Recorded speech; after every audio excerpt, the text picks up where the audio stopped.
Have you ever read something in history and thought, wait, that can't be right? Like, a king ruled for 36,000 years. That's not a typo.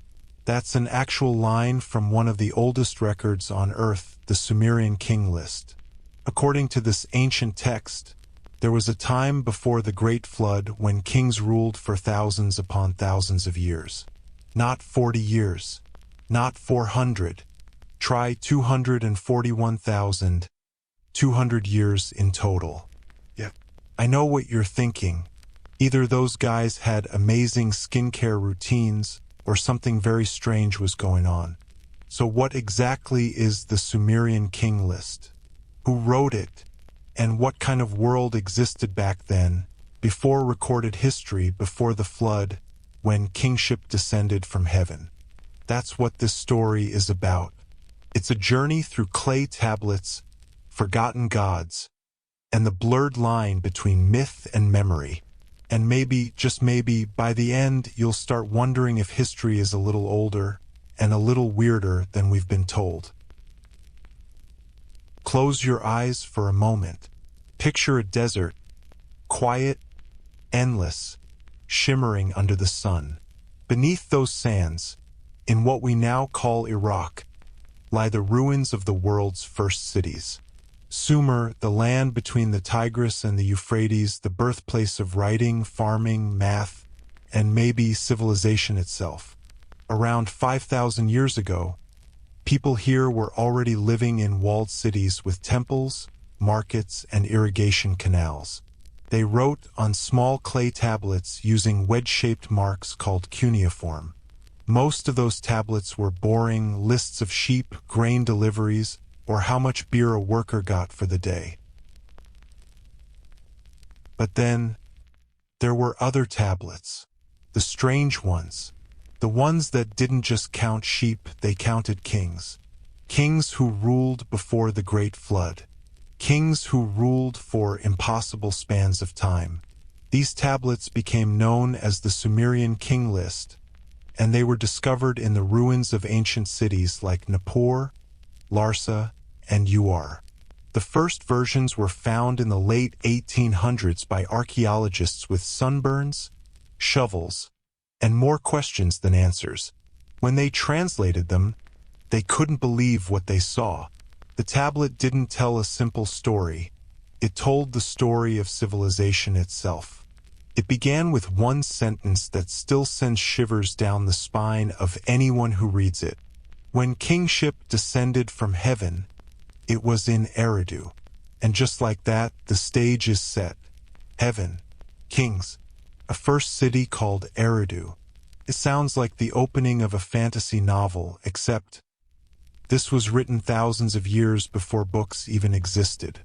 To the Sumerians, Eridu wasn't just any city. It was the first one. The place where order began, where the gods themselves chose to rule through men. And the kings of Eridu weren't ordinary humans. Their reigns lasted thousands of years. The first king, Alulim, supposedly ruled for 28,800 years. The second, Alalgar, ruled for 36,000. And together with 6 more ancient rulers, they reigned for that unbelievable total, 241,200 years before the Great Flood wiped the world clean. Now, modern historians look at those numbers and laugh softly.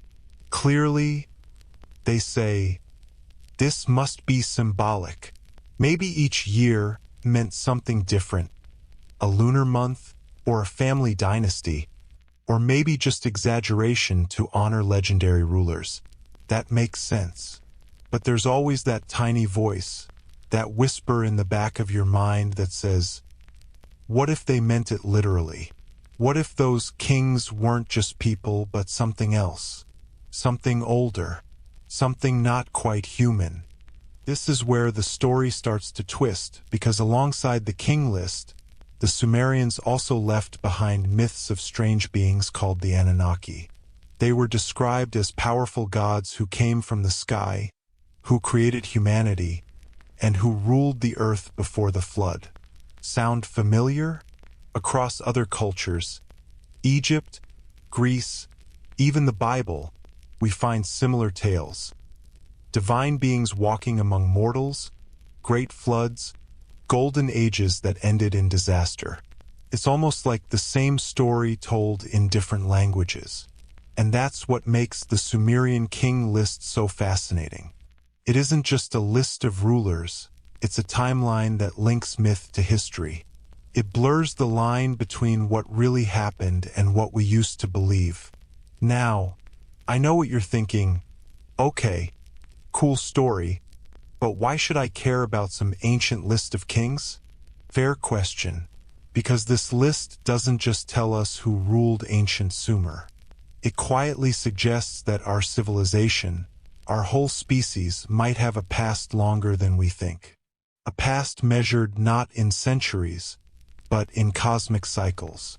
It also reminds us that humans, even 5,000 years ago, were already asking the same questions we ask today. Where did we come from? Who gave us knowledge? And why did the gods stop walking among us? Big questions. Huh? Don't worry, we'll take them one at a time. You can still fall asleep to this. So here's what we'll explore together tonight. 1. How the Sumerian King List was discovered and why it shocked archaeologists. 2. Who the first kings were and how they supposedly ruled for thousands of years. 3. The mysterious connection between those kings and the Anunnaki, the sky beings of ancient legend. 4. What modern historians and researchers think the numbers really mean. 5. And finally, why this 5,000-year-old tablet might still hold the key to understanding where we came from. That's the adventure ahead. No conspiracy shouting, no wild leaps.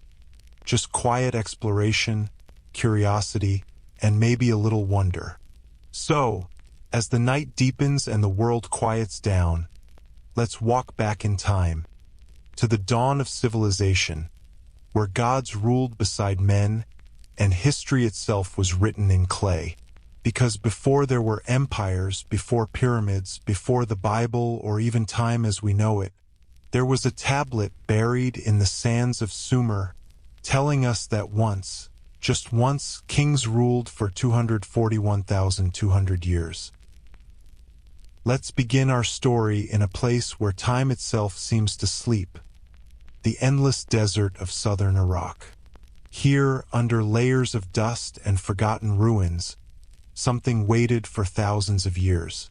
Not a treasure chest, not a golden statue, but a simple clay tablet, small, cracked, and filled with tiny wedge-shaped markings. At first glance, it looked like an ancient shopping list.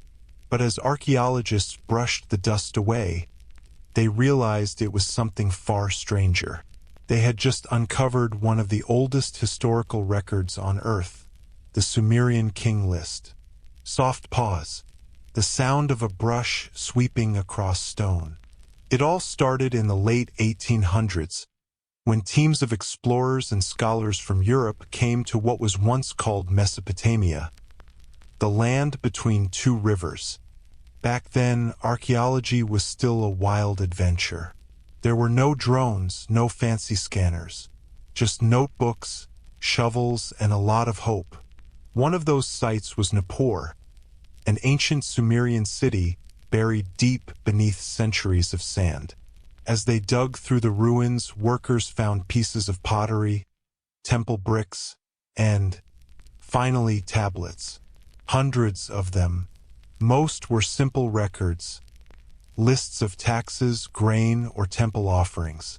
But among them, one stood out. It wasn't about barley or sheep.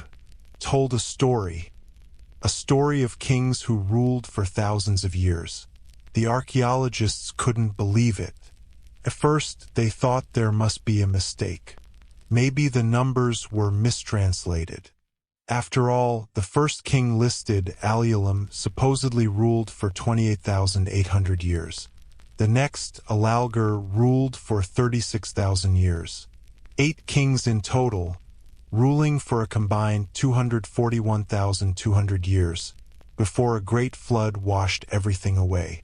Now, if you were one of those archaeologists, imagine reading that for the first time. You'd probably squint, read it again, then look at your assistant like, "Wait, is that thousands?" And the assistant would nod, probably thinking, "Yep, and we're going to be here all night trying to make sense of it."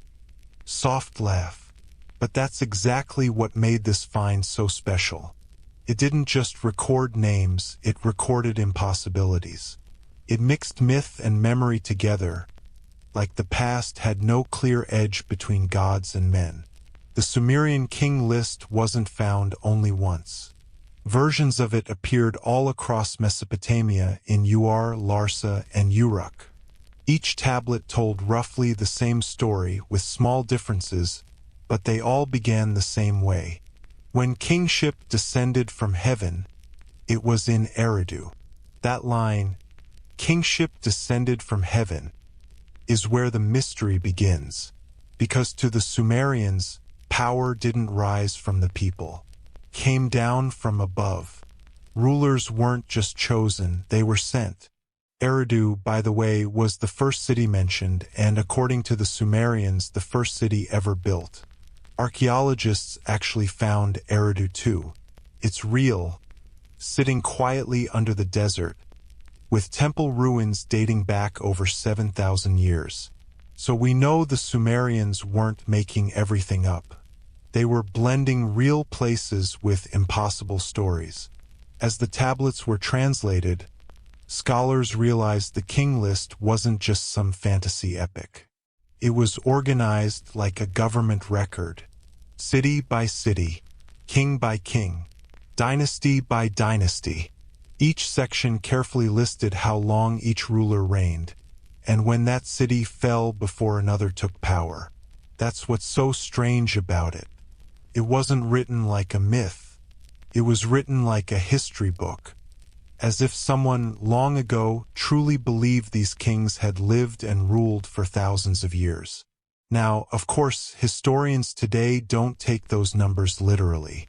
They suggest maybe years meant something else, perhaps lunar months or symbolic cycles. Still, the Sumerians weren't joking. To them, these weren't legends. These were their ancestors, their divine rulers. And that brings us to an even deeper mystery. Who were these first kings supposed to be? Because according to Sumerian stories, these rulers didn't come from ordinary families. They were connected to powerful beings, the Anunnaki, a group of gods or sky beings said to have shaped human civilization. We'll get to the Anunnaki later, but for now, imagine being one of those archaeologists. You're in the middle of the desert, surrounded by broken stones, holding a cracked piece of clay that claims the world used to be ruled by immortal kings. No wonder they were confused. This wasn't the history they expected to find. As the tablets made their way into museums, more pieces of the King List appeared. And when experts started comparing them, they noticed something curious. After the flood, the king's lifespans suddenly became shorter. No more 36,000-year reigns, just hundreds of years. Then eventually the normal kind of lifespans we'd expect. It was like the flood marked a turning point, a moment when divine rule ended and human rule began. Before the flood, kings were practically gods.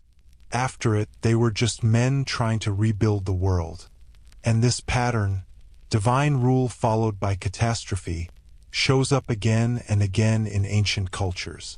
In the Bible's Genesis, in Greek mythology, even in the stories of Egypt and India, the idea that once, long ago, gods walked among us, and then left. It's strange how every ancient civilization seems to remember the same thing, in its own way. Now, back to those archaeologists in the 1800s. When they sent the tablets back to London and Berlin for study, the translations caused a stir. Newspapers called it the oldest royal record in history. Scholars argued endlessly. Was it myth? History? Something in between? One of the translators reportedly joked, "If these numbers are true, then Sumer must have had the best anti-aging cream in the universe." But even through the laughter, a quiet fascination remained, because behind those absurd numbers was something serious, an ancient attempt to make sense of time, kingship, and destiny. Maybe the Sumerians weren't lying. Maybe they were remembering an age so old that it feels impossible now. An age when power truly did come from heaven. So, as we leave this chapter, imagine that tablet again, lying buried under desert sands for 4,000 years, waiting for someone to find it, to read its strange numbers, to question its stories, to wonder what kind of world existed before the flood. The Sumerians wanted us to remember their kings, and now, thousands of years later, we do, even if their story still leaves us with more questions than answers. Because beneath the sands of time, the past is never really gone. It's just waiting quietly for us to listen. By now, you know the Sumerian King List isn't your average piece of archaeology. It's not a love poem, not a prayer, and definitely not a grocery list. Unless, of course, someone decided to casually include alulum, 28,800 years between 2 loaves of bread and a goat. No, this tablet is something else entirely. It's a mix of record-keeping and myth-making. A document so strange that even after a century of study, no one agrees exactly what it means. When scholars first translated it, they noticed something odd. The King List isn't just written like a story, it's written like a timeline. Each king's name, city, and length of rule is carefully laid out, almost like a modern spreadsheet, except with numbers that make your calculator cry. The opening lines alone read like the start of a legend. After the kingship descended from heaven, the kingship was in Eridu. In Eridu, Alulum became king. He ruled for 28,800 years. And just like that, we're dropped into a world where time itself doesn't play by our rules. Let's think about that for a second. 28,800 years. If that's one person's reign, then he ruled from the end of the last ice age until now. That's not a king, that's a geological era with a crown. So, what was this list really trying to say? Some researchers believe the answer lies in symbolism. Maybe the numbers weren't meant to be literal. Maybe they represented cycles of time, or great ages ruled by different houses or bloodlines. Others think it was a way to make ancient rulers look more divine. To say, these weren't just kings, these were beings so close to the gods that time itself bowed to them. And then, of course, there are the more unconventional ideas that the King List might be a memory of an earlier, forgotten civilization. One that existed before the flood, before recorded history, when kingship really did descend from the heavens. Sounds wild, right? But that's what makes this list so fascinating. It sits right at the border between myth and history, not fully one, not quite the other. When we read the King List today, it's easy to think of it like a fantasy story. But to the Sumerians, this was their past, their version of history. And Sumerians were serious about their records. They were the first known people to write, to keep official archives, to track trade, taxes, and even temple schedules. They invented accounting thousands of years before Excel spreadsheets. So if they said these kings existed, it meant something. But here's the twist. The King List doesn't just include the long-reigning, almost mythical kings. After the Great Flood, the list suddenly becomes normal. Kings rule for a few hundred years, then a few decades. Eventually, we get to names of rulers we actually know from archaeology, like Gilgamesh, the famous hero of the Epic of Gilgamesh, who is also listed as a real king of Uruk. That's what makes the list so hard to dismiss. It's not just myth. It's a blend. It moves from gods ruled for thousands of years to humans ruled for tens. It's as if someone took two kinds of time, divine time and human time, and pressed them together into one story. So who wrote it? Well, no one knows for sure. It seems to have been compiled sometime around 2000 BCE, which is still over 4,000 years ago. But the stories it contains are far older. They likely come from oral traditions passed down for centuries, long before anyone could write. Think of it like the ancient version of a bedtime story, one told by elders under the stars around a fire, explaining how kingship and order first came into the world. Except this bedtime story was eventually carved into clay and baked in fire to last forever. That's the kind of dedication we're talking about. Now, one of the most mysterious parts of the list is how it divides time before and after the flood. This isn't unique to Sumer. Flood stories appear all over the world, in the Bible, in Greek myths, in Hindu texts, even in Native American traditions. Every culture seems to remember a time when a great flood wiped out nearly everything, and humanity had to start again. In the Sumerian version, the flood acts like a cosmic reset button. It wipes the slate clean. The divine kings are gone, and a new kind of rule begins, one that's more human, more fragile. After the flood, the King List says, kingship descended from heaven once more, this time in the city of Kish, and from that point on the reigns get shorter. 24,000 years turns into 400, then into 40, and eventually just normal human lifetimes. It's like watching eternity slowly turn into history. Some scholars believe this pattern might reflect real memories of dynasties that rose and fell, or natural disasters that marked new beginnings. Others say it's purely mythological, a way to explain the change from a world of gods to a world of men. And then there are those who look at it and whisper, what if the Sumerians were remembering something real? A time when another kind of being ruled the earth. You can decide for yourself which version you like better. Either way, the King List keeps its secrets close. One thing everyone agrees on, though, is that it's one of the most important ancient documents ever found. It's older than most written histories, and it gives us a glimpse of how the first civilization thought about its own origins. The Sumerians weren't just making myths, they were writing their identity. They wanted to remember who they were, where they came from, and who their first kings had been. And even if some of those kings ruled for 30,000 years, well, it's the thought that counts. What makes the King List so powerful isn't just its numbers, it's its silence. It doesn't explain how these kings lived so long, or why the flood came. It just lists them calmly, like it's stating facts everyone already knows. And that's what gives it such weight. It's not trying to convince you. It's just remembering. So as we close this chapter, think of the King List as more than an artifact.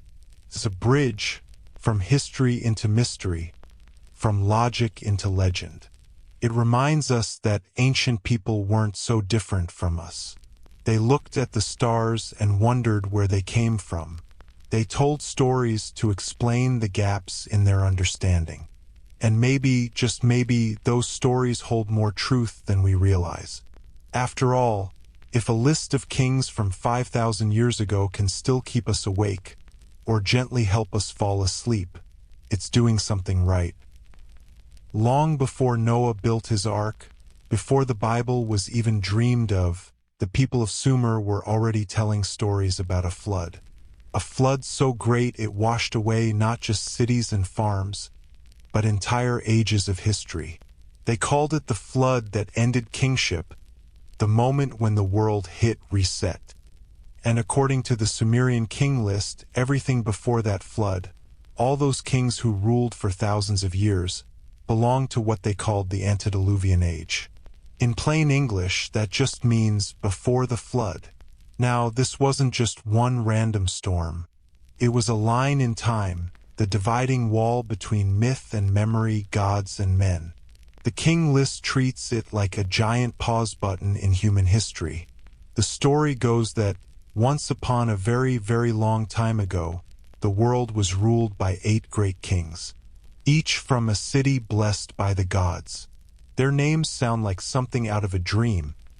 Alulim, Alalgar, Enmenluana, Enmengalana, Dumuzi the shepherd, and a few others whose names twist like wind through stone.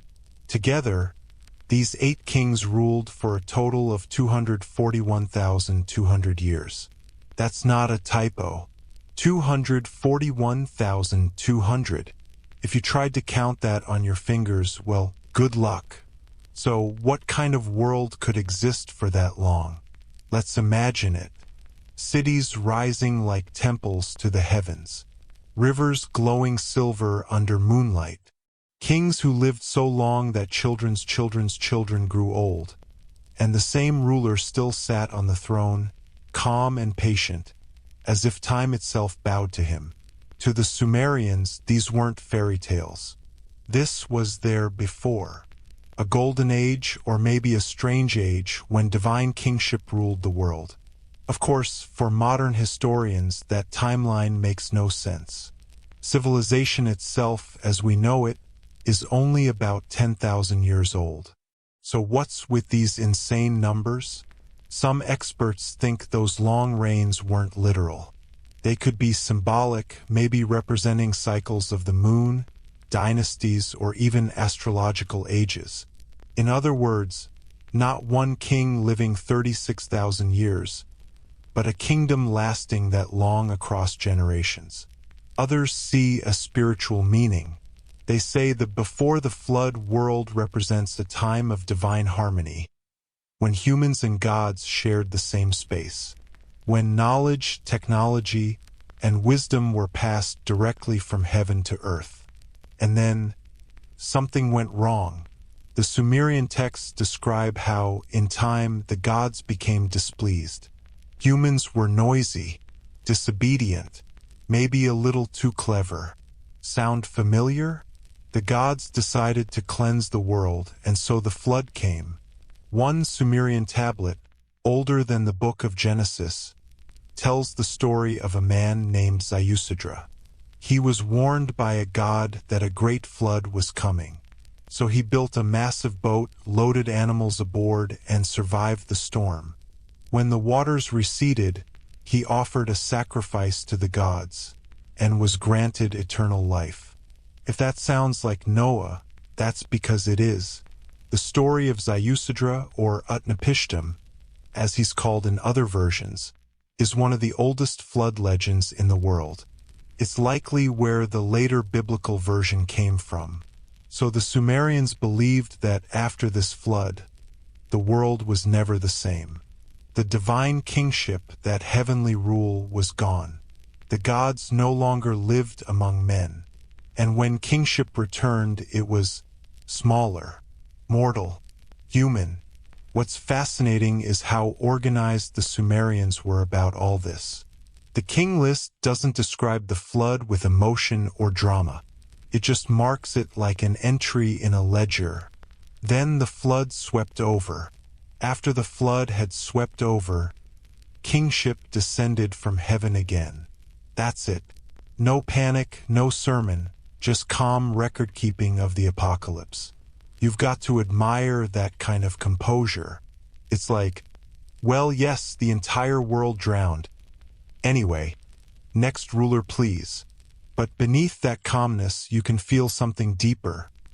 A sense that they really believe this flood erased everything that came before. Imagine living in a world where memory itself had been wiped clean.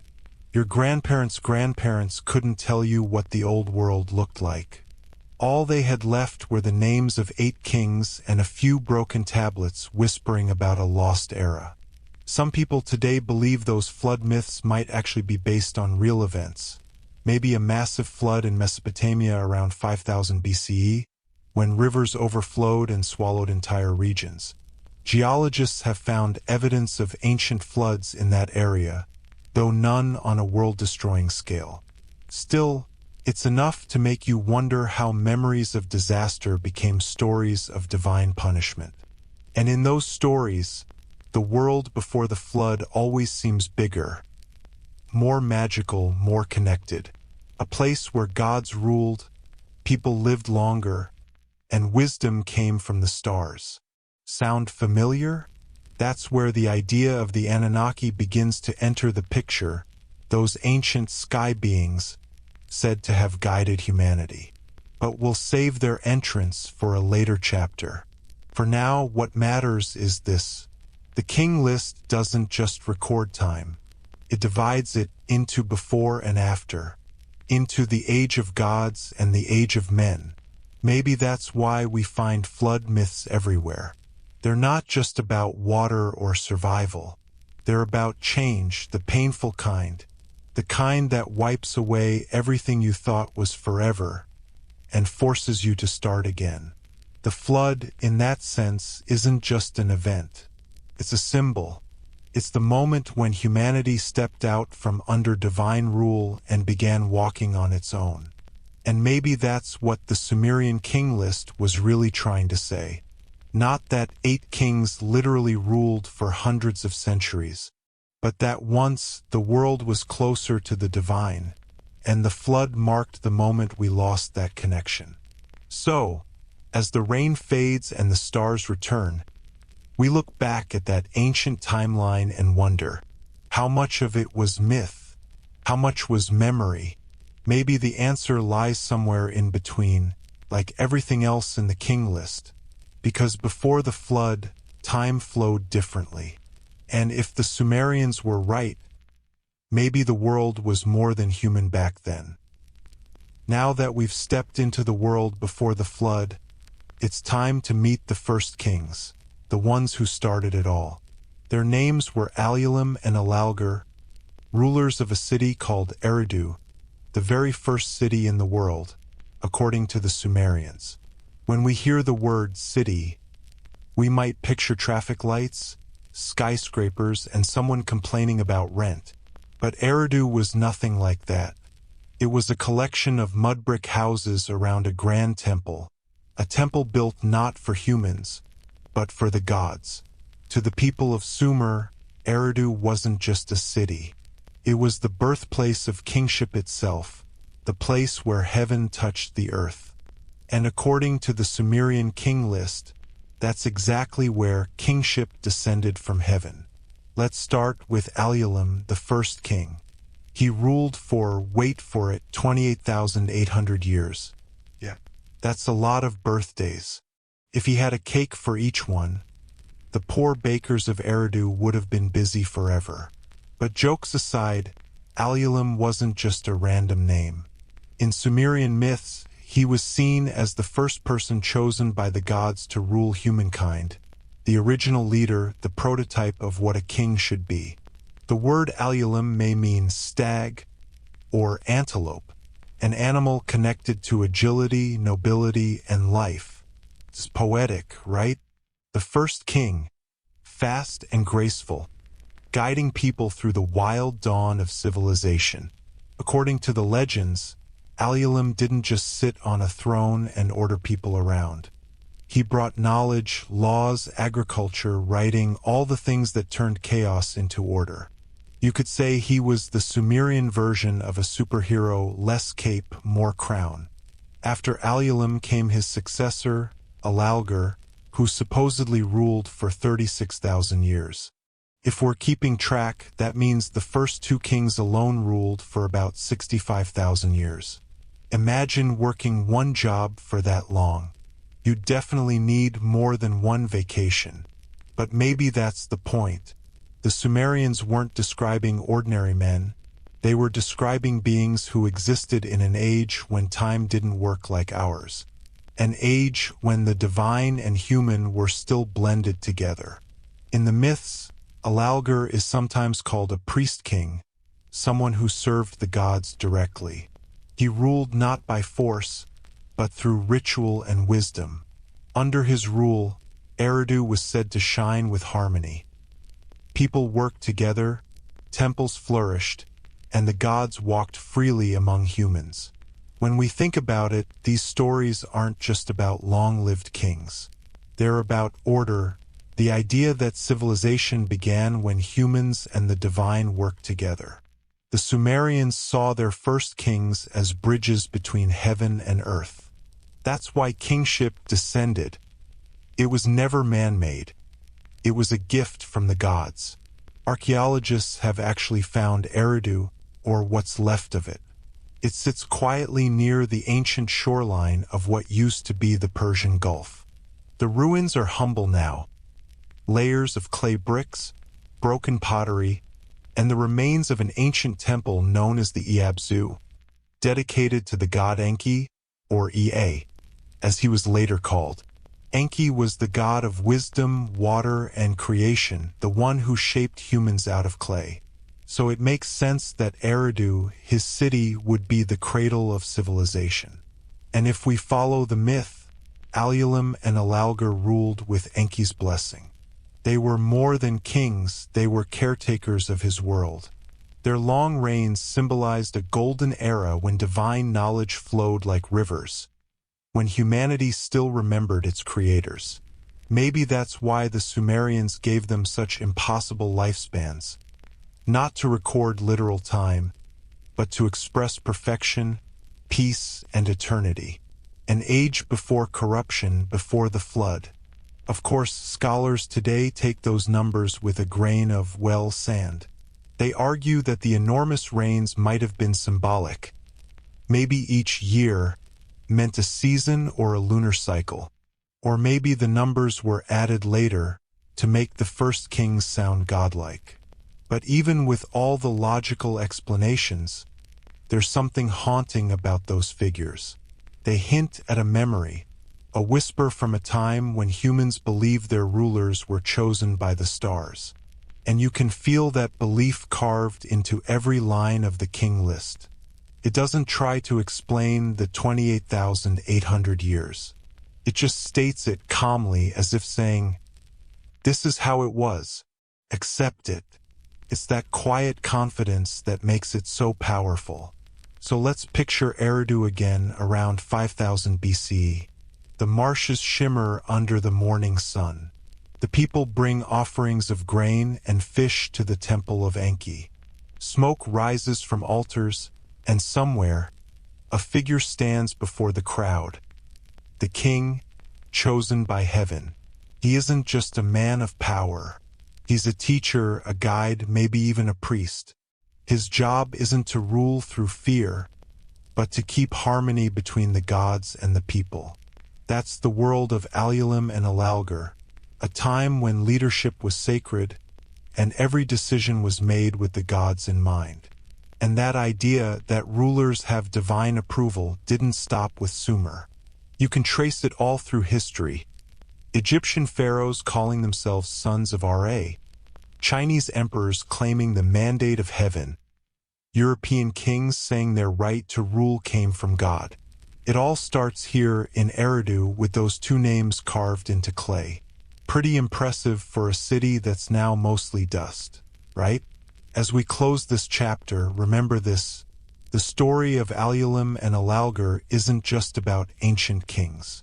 It's about beginnings, about how humans tried to make sense of leadership, order, and our connection to something greater.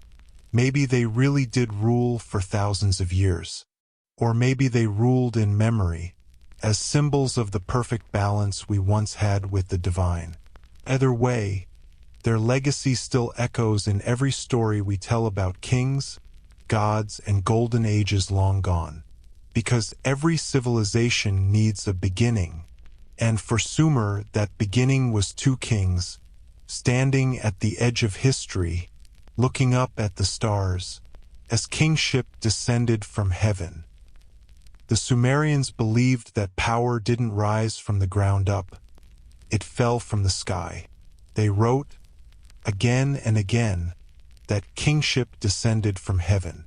It's a simple line, carved in clay thousands of years ago, but hidden inside those few words is an entire worldview. a way of thinking that shaped everything from politics to religion to the way humans understood their place in the universe. So, what did they actually mean? Did kingship literally fall out of the sky like a cosmic package delivery?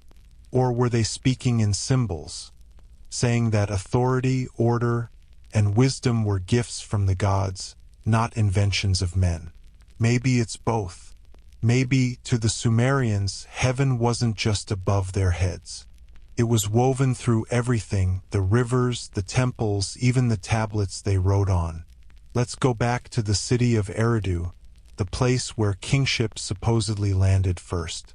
The Sumerians saw Eridu as the oldest city in the world, the first home of both gods and men. Its patron deity was Enki, the god of wisdom, water, and creation. A clever, mischievous being who loved humanity, sometimes even against the wishes of the other gods. Enki was said to live in the Abzu, the deep freshwater abyss beneath the earth. From there, he sent out the sweet waters that made life possible. To the Sumerians, those waters weren't just literal rivers. They were the source of knowledge itself. Wisdom flowed from the Abzu, just like kingship flowed from heaven. And maybe that's how the Sumerians saw it. The gods gave water, wisdom, and kingship, the three things needed to keep the world alive. The phrase kingship descended from heaven appears several times in the King List, almost like a refrain in a song. It's written each time a new city becomes the center of power, as if the divine right to rule was physically handed down from one place to the next. When kingship descended from heaven, it was in Eridu. When Eridu fell, kingship was taken to Bad Tibera. When Bad Tibera fell, kingship was taken to Larak, and so on across generations and centuries. It's almost like watching a crown made of starlight being passed from one city to another. Each time, kingship descends again, a divine signal that a new era has begun. In a way, it's a poetic way to track history.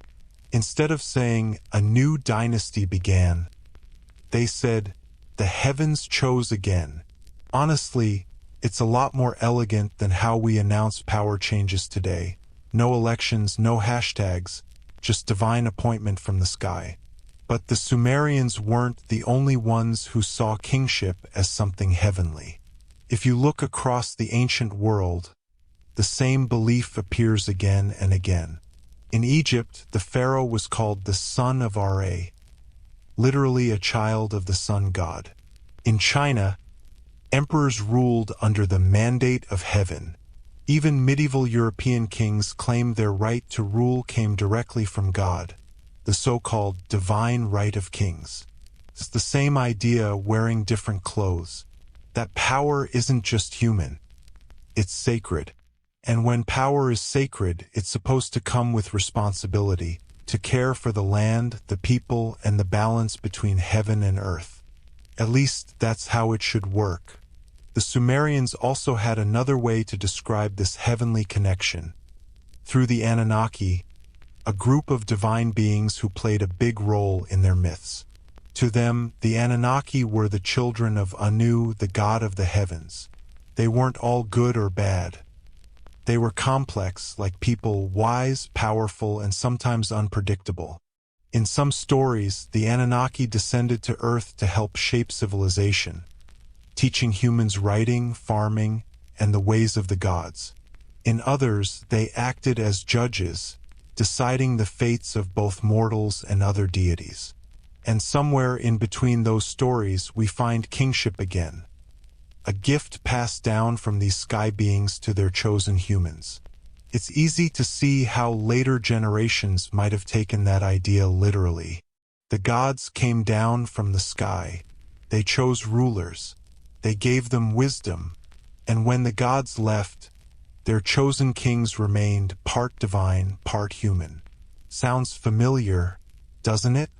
The same pattern appears in myths around the world. Half-gods, demigods, heavenly heroes, all echoes of this ancient belief that heaven and earth once walked side by side. But what's fascinating about the Sumerian version is how structured it is. They didn't treat the descent of kingship like a myth, they treated it like administration. A divine bureaucracy, if you will. Heaven appoints, humans record. It's like the first heavenly HR department. That's what makes the Sumerian King List so strange and so impressive at the same time. It isn't chaotic storytelling. It's methodical, a list, an order, a cosmic to-do sheet for the gods. And that order, that balance between divine and human, is what the Sumerians saw as the foundation of civilization itself. When you think about it, it's actually kind of comforting. The idea that leadership, wisdom, and structure come from something higher, not just ambition or luck. It's a belief that there's meaning behind who leads and why. And while that might sound naive in the modern world, it gave the Sumerians a sense of cosmic stability, that their kings weren't just politicians, but guardians of the connection between heaven and earth. In their eyes, to be king wasn't a privilege, it was a sacred duty, to keep the world balanced, to listen to the gods, and to make sure the divine light never faded from human life. So the next time you see that line, when kingship descended from heaven, think of it not just as an ancient phrase, but as a symbol of order, of connection, of trust between the seen and the unseen. Maybe the Sumerians were telling us that all great things, wisdom, compassion, leadership, still come from above in one form or another. Not from the sky, perhaps, but from that same higher place within us that reaches upward, searching for meaning. And hey, if kingship ever does start falling from the sky again, let's just hope it lands somewhere safe. Preferably not on someone's head. Because whether divine or human, rule always begins the same way, with something falling from the heavens, and someone on earth brave enough to catch it. When we think about kings who supposedly ruled for tens of thousands of years, most of us blink, shake our heads, and mutter something like, "Yeah, right, sure." But what if, instead of laughing it off, we paused and asked a different question? Could these numbers, strange as they seem, be trying to tell us something deeper? Something hidden in our very genes, our very memory, about who we are and where we came from. This is where the idea of the genetic memory theory comes in, a concept that's part science, part speculation, and part, well, let's lean back in our chairs and wonder. The basic idea is this: some researchers, dreamers, and yes, a few ancient astronaut enthusiasts believe that certain knowledge, memories of past events, perhaps even stories of lost civilizations, can be embedded into our DNA, like a hard drive we didn't know we had. And in the context of the Sumerian King List, some propose that these impossibly long reigns aren't meant to be read as literal years. Instead, they may represent epochs of influence, or even memories passed down genetically from beings we call the Anunnaki. Now, before your eyes glaze over thinking, genetic memory? Seriously? Let's unpack this gently. Genetic memory isn't completely science fiction. In biology, there are real examples. Some birds, for instance, are born knowing how to migrate thousands of miles without ever being taught.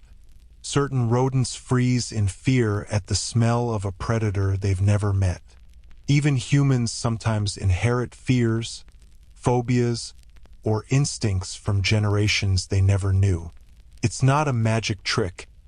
It's evolution leaving little breadcrumbs in DNA. Think of it as nature whispering advice to its descendants. Hey, don't touch that. Now take this idea and stretch it just a little.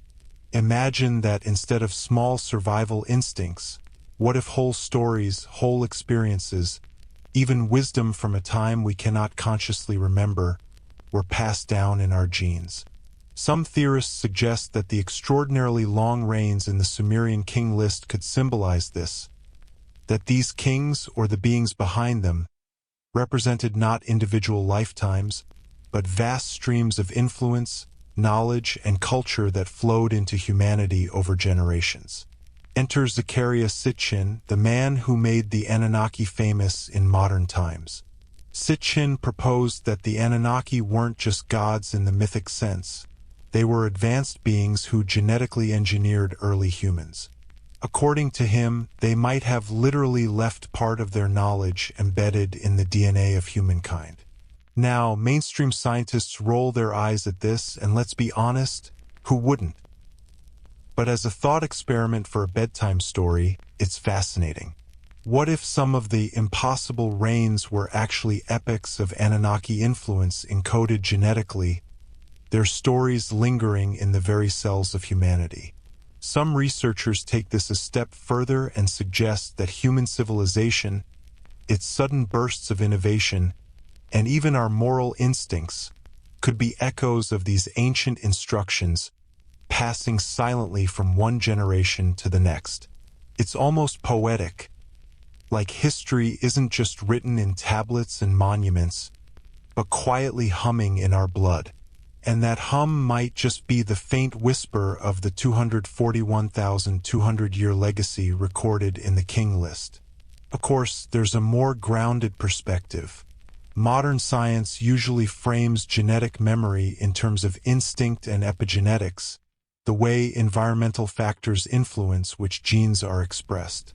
It's not full-blown stories or entire civilizations being passed down, at least not in any verifiable way. But when you pair that with ancient Sumerian myth, numbers that seem like cosmic jokes, and a civilization obsessed with cycles, stars, and time, it opens the imagination. And imagination is exactly what bedtime history thrives on. You can picture it. An antediluvian king, let's say Alulum, ruling Eridu for 28,800 years. That's an impossible lifespan by our standards. But if we think symbolically, if we think in terms of genetic memory or epics of influence, then suddenly that long reign becomes a poetic shorthand.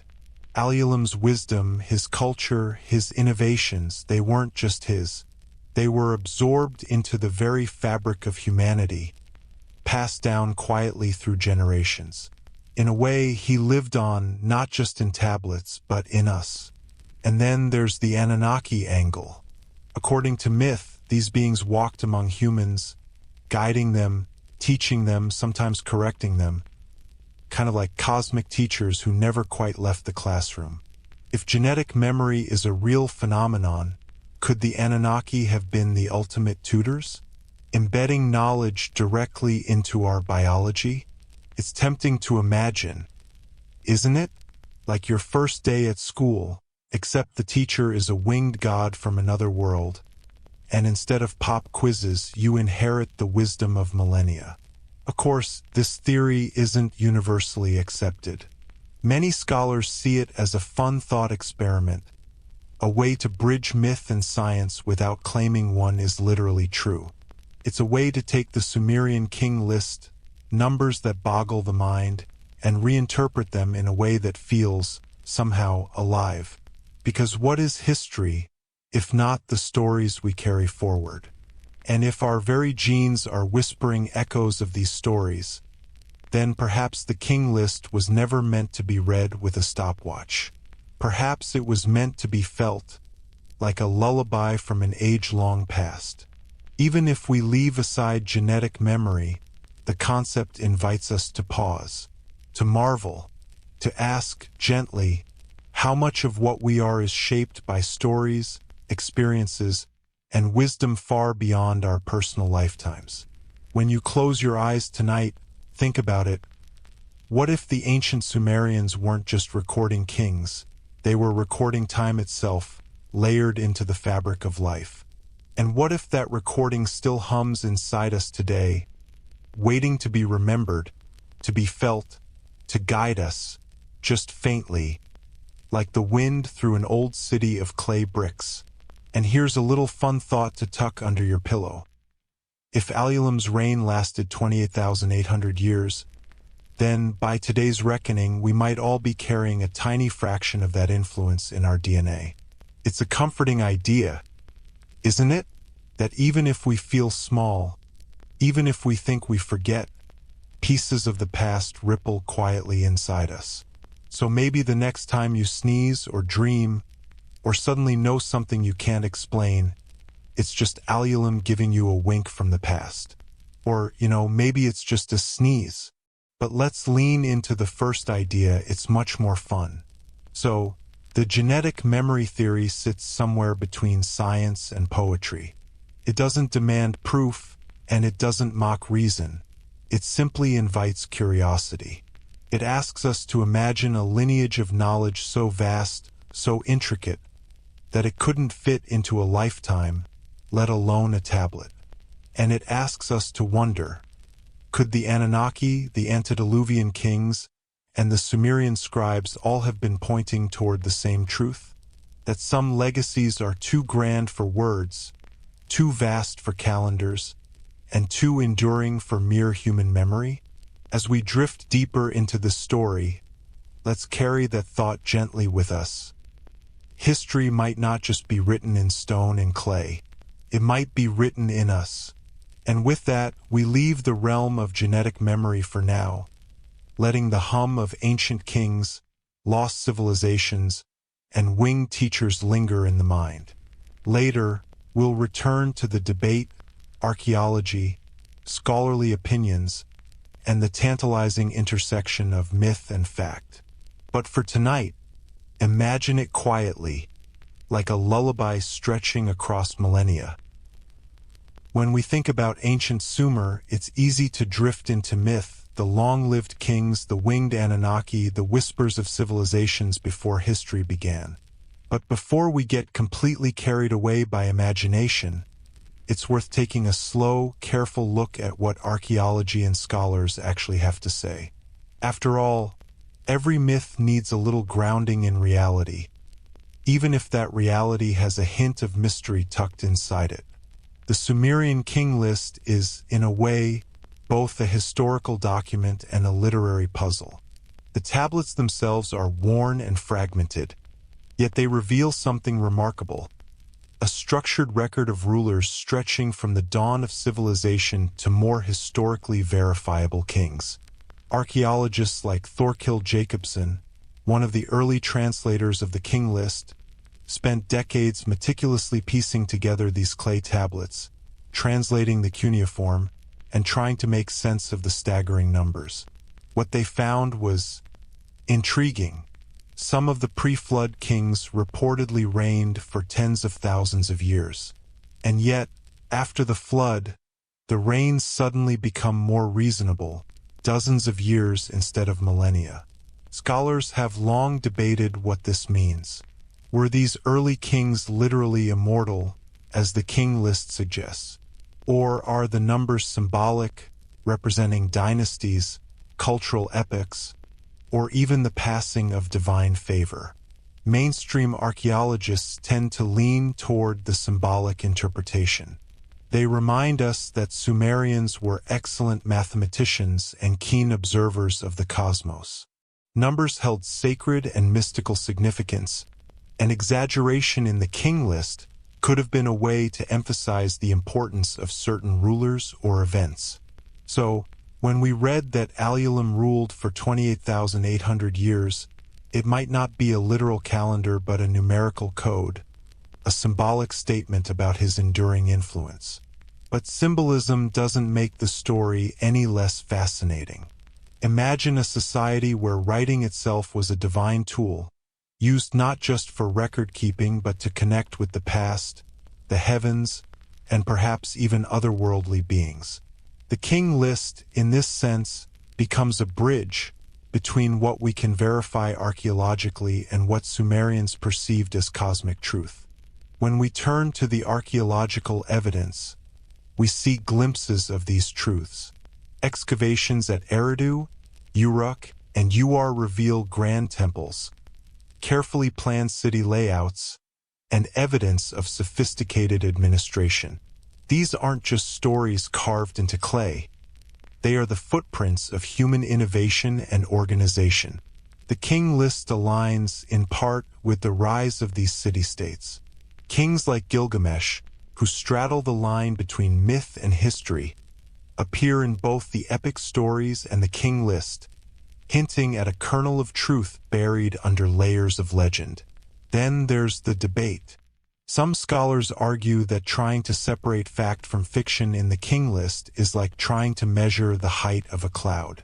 Others take a more cautious approach, suggesting that while some rulers may have been real historical figures, the pre-flood kings represent collective memory, oral traditions, and mythic exaggeration. Both interpretations leave room for awe. After all, these are humans who created one of the world's first writing systems, kept records of kings for thousands of years, and thought in cosmic terms about time itself. It gets even more interesting when we consider the King List's geographical spread.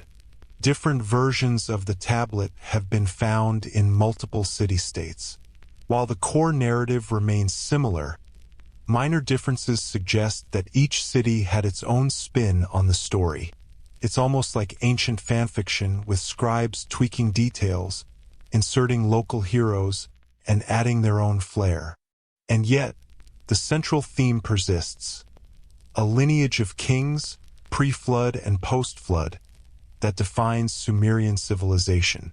Some researchers, especially those exploring alternative history or ancient astronaut theory, argue that the alignment between myth and archaeology is more than coincidence. They point to advanced knowledge encoded in the King List, awareness of celestial cycles, the sequencing of dynasties, and sometimes precise numbers that could reflect astronomical or mathematical understanding. Whether or not we believe in extraterrestrial intervention, the sophistication is undeniable. These weren't just random scribbles on clay. These were carefully structured chronicles of human and possibly divine history. Of course, skeptics caution against jumping to conclusions. The ancient Sumerians were storytellers as much as record keepers. They used numbers symbolically, mythically, and ritually. Just because a king is said to have ruled for thousands of years doesn't mean we should dust off our time machines and start looking for immortals. The scholarly consensus emphasizes context over literalism. These records are reflections of culture, belief, and memory, not necessarily a literal timeline of human rulers. Yet there's a quiet magic in the debate itself. Even as skeptics analyze cuneiform and carbon dates, the story hums in the imagination. It invites us to wonder how human memory, storytelling, and the recording of time intersect. Could the King List reflect epochs of cultural influence, passed down not only in clay tablets but in tradition, art, and even, as we discussed last chapter, the whispers of genetic memory?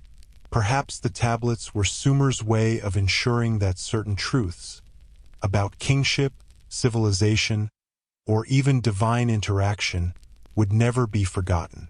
And here's a little bedtime humor to keep things light. Imagine a Sumerian scribe arguing with a colleague over how many years a king ruled.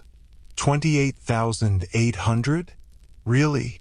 Well, he was awesome, okay? He built the first ziggurat and invented beer. History might be serious, but human pride and storytelling have always had a sense of humor. So, the King List stands at a fascinating crossroads. On one side, we have hard archaeology, ruins, inscriptions, pottery, and verifiable historical figures. On the other, we have mythic imagination, kings who lived impossible lifespans, gods walking among men, and a civilization reaching for the stars in thought and number. And somewhere in the middle, the debate rages. What is real and what is poetic truth? The beauty is we don't need to choose. We can sit in that middle space, letting curiosity and wonder take the lead. For bedtime reflection, it's comforting. You don't have to solve the puzzle tonight.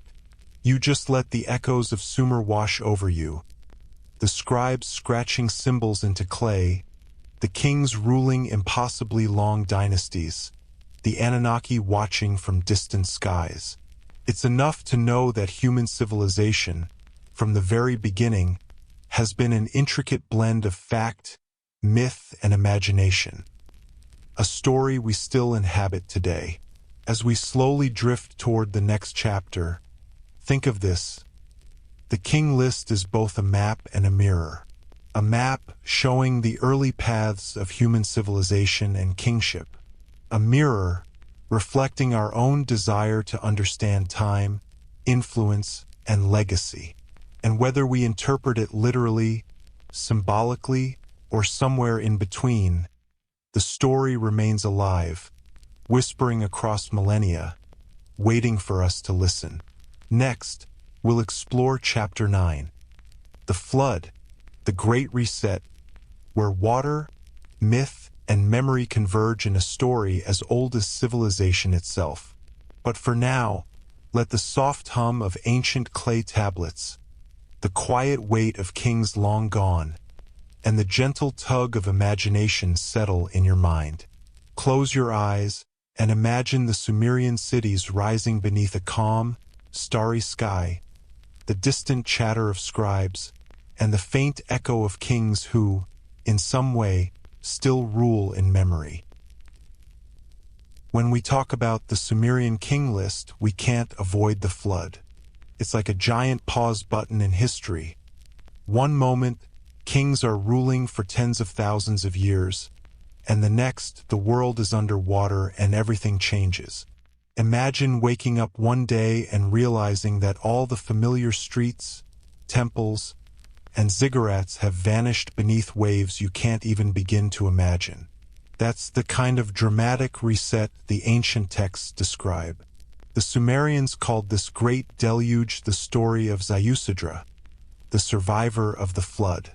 In the later Babylonian version, we know him as Utnapishtim, and in the Bible, the tale appears as Noah's Arkansas. Notice how the story echoes across time and cultures. It's a flood that reshapes humanity, wipes the slate clean, and forces survivors to rebuild everything, from cities to social order. There's almost a poetic symmetry. The long reigns of kings before the flood, the sudden catastrophe, and then the new dynasties rising after the waters recede. The King List itself reflects this. Pre-flood kings have fantastical lifespans. Post-flood kings are mortal. They live decades instead of millennia. Scholars see this as a subtle marker. The flood represents a transition from mythic time to historical time. Before the flood, history is measured in epochs. After, it's measured in human lifespans. It's as if the Sumerians were saying, before the flood, time was different. After the flood, we live like humans again. Some researchers, especially those intrigued by ancient astronaut theories, wonder if the flood wasn't entirely natural. Could it have been a deliberate reset? A way to wipe the board for a new civilization? Perhaps, they speculate, the Anunnaki had their reasons for starting anew, whether because humans had grown too wild, too independent, or simply because cosmic plans work in mysterious ways. Of course, this is speculative, but it's fun to think about, isn't it? Picture winged gods shrugging at humanity. Well, let's try again. Geologically speaking, there is evidence that ancient Mesopotamia experienced massive floods. Seasonal rivers like the Euphrates and Tigris could swell dramatically, wiping out settlements. Some scholars even suggest a massive flood around 2900 BCE might have inspired these myths. But whether it reached the scale of global deluge, as in the stories, is another debate entirely. Either way, floods in ancient times were terrifyingly real. They could erase crops, cities, and livelihoods in days. For a civilization dependent on irrigation and careful planning, a catastrophic flood would have felt apocalyptic. The Sumerian texts also suggest a moral and cultural dimension. The flood wasn't just water. It was a reset of morality, order, and divine favor. Ziusadra survives because he is righteous and wise, much like Noah. The Anunnaki, in their roles as overseers, choose to spare select humans while letting the rest be swept away. This isn't just a story about water. It's about responsibility, justice, and perhaps the fragility of civilization itself. And here's a little bedtime humor to soften the story. Imagine being a Sumerian farmer during the flood. You're wading through chest-deep water, trying not to lose your sheep, and a scribe shows up saying, "Don't worry, it'll all be written down in clay tablets for posterity." You'd probably mutter, "Great, thanks, history. Now can someone get me a boat?" Post-flood, the King List reflects a dramatic change in leadership style and duration. Where kings once ruled for thousands of years, now they reign decades. Their influence is still significant, but human, measurable, and subject to mortality. This is the age of rebuilding. Cities rise again, dynasties form, and the wheels of civilization turn once more. There's a subtle beauty here. The flood may have erased the old world, but it also made room for human ingenuity, adaptation, and survival. It's a story about resilience as much as catastrophe. Interestingly, some interpretations suggest that the flood narrative itself might be a form of genetic memory, tying back to our previous chapter. Perhaps the trauma, wisdom, and lessons of pre-flood generations were encoded into survivors, not just in stories, but symbolically, culturally, and perhaps even biologically. Each subsequent generation inherits a faint echo of what was lost, a whisper of the old world embedded in ritual, myth, and daily life.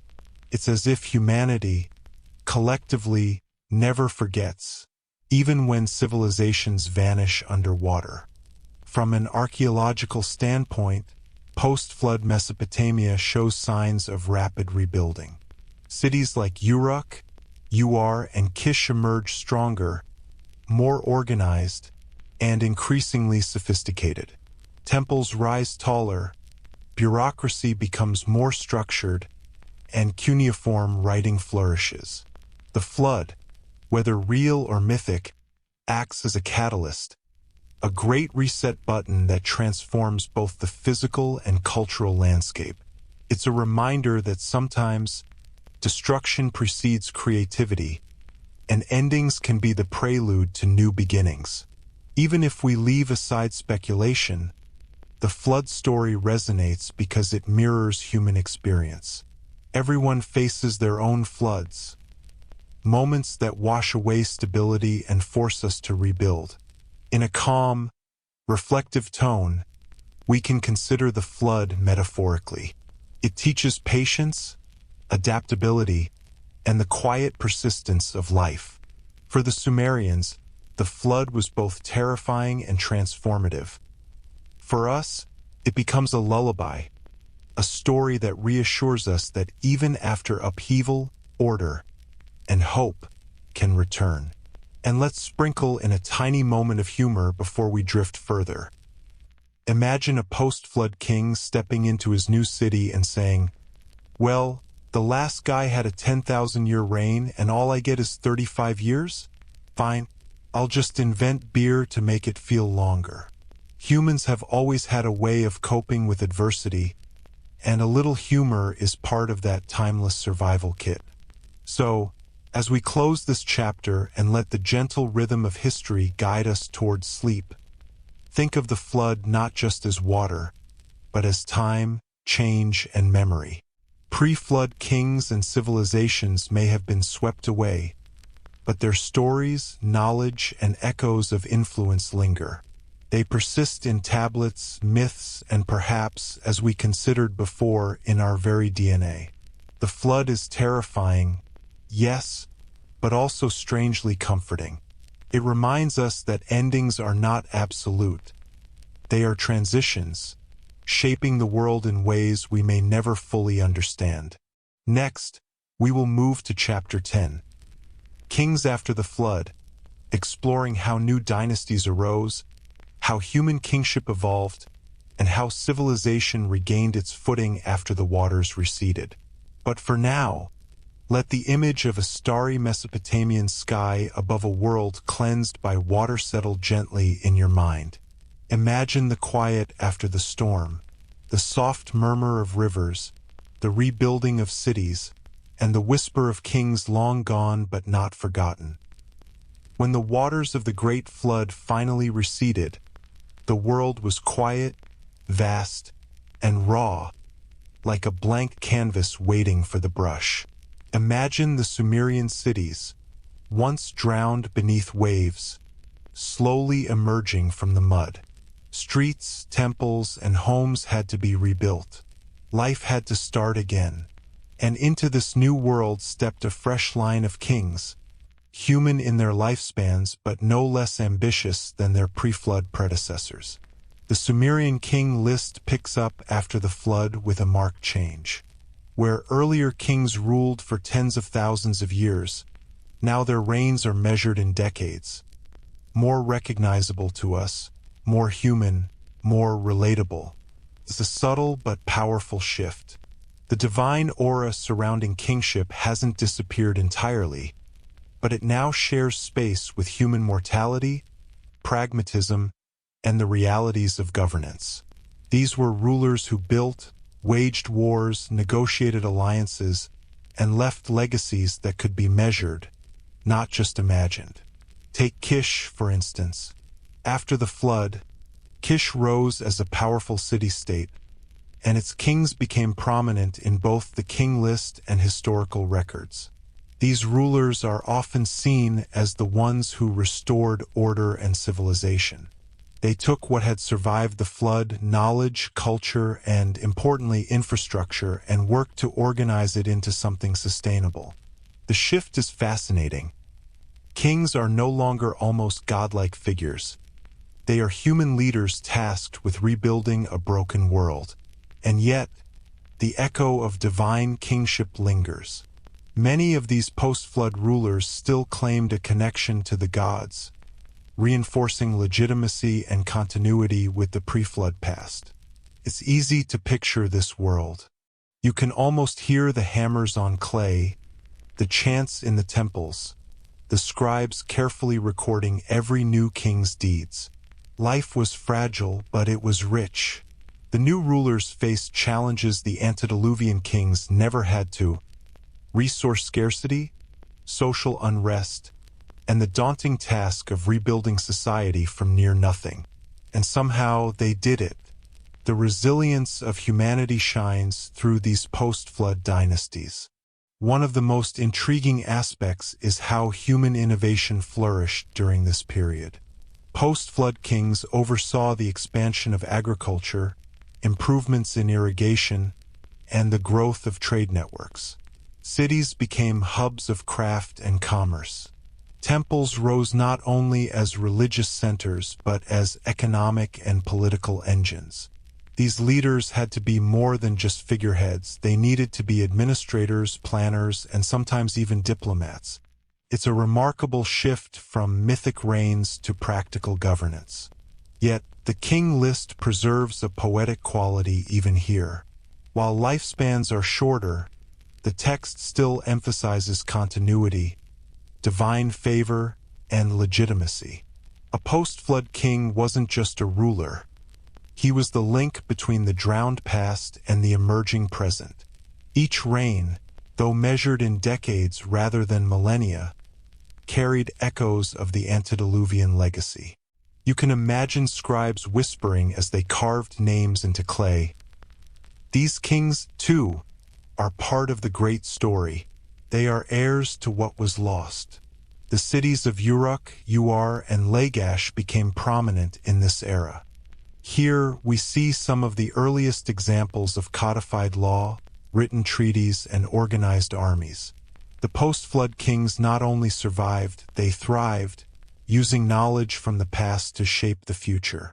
Some scholars suggest that the flood, while catastrophic, may have acted as a reset button that allowed new systems to take root, free from the constraints of the previous civilization.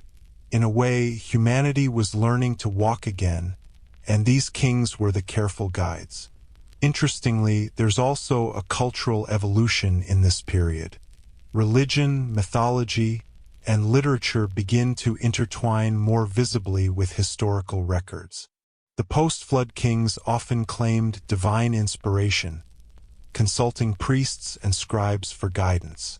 They may not have ruled for tens of thousands of years, but their authority carried the weight of tradition, wisdom, and occasionally legend. In some sense, human and divine influence were blending, producing a civilization that was both grounded and transcendent. And, of course, there's room for a little light-hearted reflection. Imagine a post-flood king sitting in his newly rebuilt palace, glancing at a tablet of his predecessor's absurdly long reigns, and thinking, well, I guess 40 years will have to do. It's comforting, in a way, to see that even after apocalyptic events, life, leadership, and humor persist. Kings were human, but they carried forward the lessons, myths, and inspiration of the past. The transition from pre-flood to post-flood kings also mirrors humanity's broader journey. The shift from mythic lifespans to realistic ones is not just a change in numbers, it's a shift in perspective. Time becomes measurable, accountable, and human-centered. Civilization, too, becomes human-centered. Innovation, cooperation, and governance rise to replace what was once absolute and divine. Yet, the divine is never completely gone. Kings still claim favor from the gods, rituals are maintained, and temples continue to anchor society. It's a delicate balance between imagination and reality, myth and history. Some historians point out that the king list's post-flood kings often correspond with archaeological evidence, which lends credibility to the document as a hybrid of history and mythology. Sites like Uruk and Uar show evidence of urban planning, monumental architecture, and administrative systems that align with the reigns of these kings. It's as if the tablets were carefully recording the rebirth of civilization after catastrophe, a testament to human resilience and ingenuity. For bedtime reflection, consider this. The post-flood kings didn't just survive the waters. They inherited memory, knowledge, and stories of those who came before. Every ruler, every scribal entry, every brick in a temple carries whispers of the antediluvian era. Civilization didn't start from scratch. It remembered, rebuilt, and reimagined itself. It's a comforting thought. Even in moments of loss or upheaval, the legacy of the past continues quietly, shaping the present and guiding the future. And here's a gentle closing smile for the night. Think of the post-flood king looking out over a city he helped rebuild. Maybe he raises a cup of beer or wine and thinks, we may not live thousands of years, but at least we'll leave behind something that lasts. And in a way, he did. Through stories, tablets, and memory, the post-flood kings ensured that humanity's tale, its struggles, triumphs, and quiet wonders, would ripple across time. So, as we drift toward the next chapter, remember this: the post-flood kings are a bridge. They connect the mythic grandeur of the past with the tangible human realities of civilization. They remind us that even after devastation, order, creativity, and culture can rise again. They whisper to us softly, history is resilient and humanity, even when humbled by nature, is capable of remarkable renewal. Next, we will explore Chapter 11, the mathematics of the impossible, diving into the Sumerian numbering system, the significance of their years, and how numbers themselves might carry hidden meaning. But for tonight, Imagine those rebuilt cities of Uruk and Kish under a calm, starlit sky.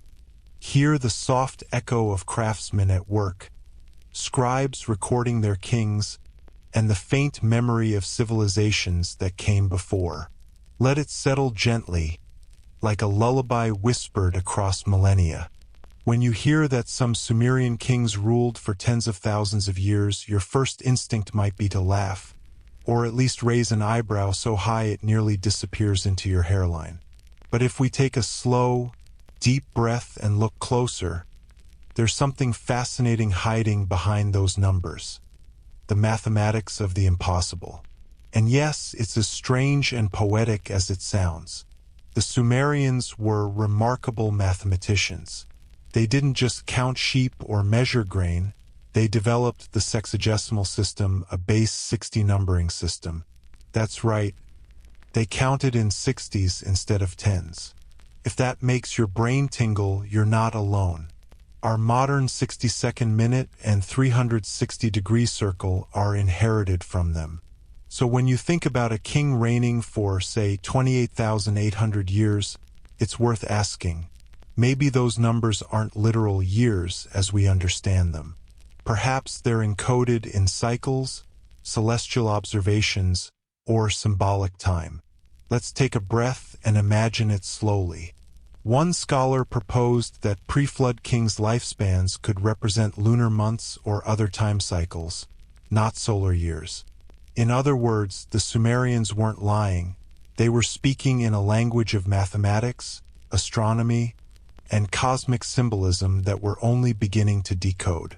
That makes their impossible numbers slightly less impossible, and infinitely more intriguing. The numbers themselves are staggering. Take Alulim, the first king, said to rule for 28,800 years. In a base 60 context, that number could correspond to 480 cycles of 60, perhaps linked to months, generations, or even astronomical observations. It's as if the Sumerians were embedding cosmic rhythms into their history, letting future generations read the story not just in words but in numbers. Imagine looking at your history book and seeing a timeline that doubles as a star map. Suddenly history becomes celestial. Of course, trying to interpret these numbers is tricky. Scholars have debated for decades. Some see them purely symbolically, a way to glorify early kings and link them to divine perfection.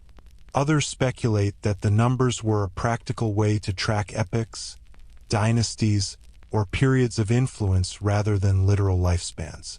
Either way, the Sumerians were thinking big, really big. Big enough to make your modern calendar look like a toddler's scribble. Here's a little fun mental exercise for bedtime. Imagine a Sumerian scribe carefully carving numbers into a clay tablet. His friend leans over and asks, "So, Alulim ruled for 28,800 years? You sure about that?" The scribe shrugs, points at the stars, and says, "Well, it's complicated. Just write it down and trust the universe." Even thousands of years later, that shrug echoes. The Sumerians knew how to blend precision, poetry, and a touch of cosmic humor. The mathematics of the King List becomes even more fascinating when we consider their astronomical knowledge. Sumerians were avid sky watchers.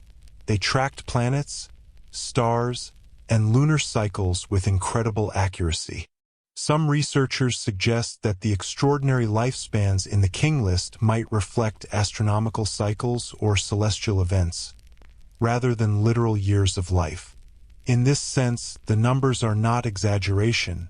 They are a map of time on a cosmic scale, encoded in a way that only a civilization attuned to the heavens could understand. And it gets better. These numbers are consistent.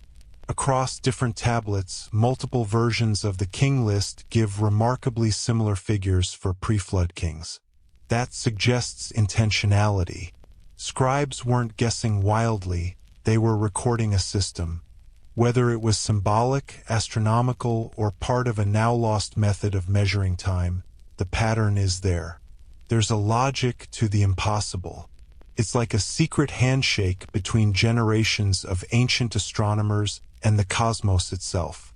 Of course, mainstream scholars remind us that we must be cautious. Base 60 math can be confusing to modern readers, and ancient scribes were prone to copy errors, exaggeration, and local variation. Some numbers may have been rounded, symbolic, or ceremonial. Yet, even with those caveats, the underlying structure, the repetition, the cycles, the careful sequencing cannot be ignored. The Sumerians were doing something deliberate, something that merged math, myth, and memory into a single narrative. So, what does this mean for us lying here in our cozy beds, letting history whisper us to sleep? It means that the impossible numbers of the Sumerian King List are more than just tall tales. They are reminders of a civilization thinking on a grand scale, imagining time, kingship, and influence across spans that challenge modern comprehension. They invite us to expand our minds, to picture history not just as a series of human lifespans, but as a cosmic rhythm stretching across millennia. And here's another tiny bedtime smile. Imagine if our calendars were written in base 60. Your 30-year-old birthday would suddenly feel like the middle of adolescence, while your retirement would be somewhere in the toddler stage. It would make life confusing, yes, but also kind of poetic. Maybe the Sumerians wanted to remind us that time is relative and history is flexible, and that our human perspective is just one way of looking at the universe. Ultimately, the mathematics of the impossible is a bridge between myth and reason. The numbers on the King List may be symbolic, practical, or cosmic, but they are undeniably powerful. They show us a civilization that was thinking in cycles, not just years, in influence, not just days, in cosmic echoes, not just mortal lifespans. For the Sumerians, kingship, time, and divine favor were all interwoven, and the numbers were a language to capture that complex tapestry. So, as we drift toward the next chapter, let's hold on to a few gentle thoughts. The impossible reigns of kings are not just fantasy. They are encoded time, influence, and cosmic order. The scribes who carved those numbers into clay were not just historians. They were poets, mathematicians, astronomers, and perhaps dreamers. And as you lie in your bed tonight, you can imagine the numbers stretching across the sky, the cycles turning silently, and the faint echo of ancient kings whispering across millennia. Next, we will explore Chapter 12, the Anunnaki in Global Mythology, where we'll see how these mysterious beings and their stories appear not just in Sumer, but across cultures around the world. But for now, let the Sumerian numbers drift gently through your mind, like constellations in a quiet night sky, reminding us that time, memory, and legend are more intertwined than we often realize. If there's one thing the Sumerians loved almost as much as long-lived kings, it's stories about the Anunnaki, those enigmatic beings who supposedly walked the earth, guided humanity, and occasionally caused a bit of divine mischief. But here's the curious thing. These sky beings don't just appear in Sumer. Across continents and cultures, echoes of similar gods, celestial guides, and cosmic teachers emerge, almost as if the world is remembering the same story in different tongues. Let's start close to home. In Sumerian mythology, the Anunnaki are a pantheon of powerful deities. Anu, the sky god. Enlil, the lord of air and destiny. Enki, the clever god of water and wisdom. And Inanna, the goddess of love, war, and sometimes drama. They were guides, rulers, and, at times, disciplinarians. Humanity looked to them for knowledge, protection, and, occasionally, forgiveness after messing up. Basically like a divine combination of a teacher, mentor, and strict headmaster. Now, If we step a bit further, we start noticing patterns in other ancient civilizations. In Egypt, you have gods like Osiris and Ra, celestial beings deeply involved in creation, morality, and the cycle of life and death. In Greece, the Olympians, Zeus, Athena, Apollo, take roles strikingly similar to the Anunnaki, guiding humans, sometimes meddling in their affairs, sometimes bestowing wisdom or punishment. In Hindu mythology, gods like Vishnu and Shiva oversee creation, destruction, and cosmic balance, interacting with humans in ways that echo the stories from Mesopotamia. It's almost like the ancient world was humming the same tune in different keys.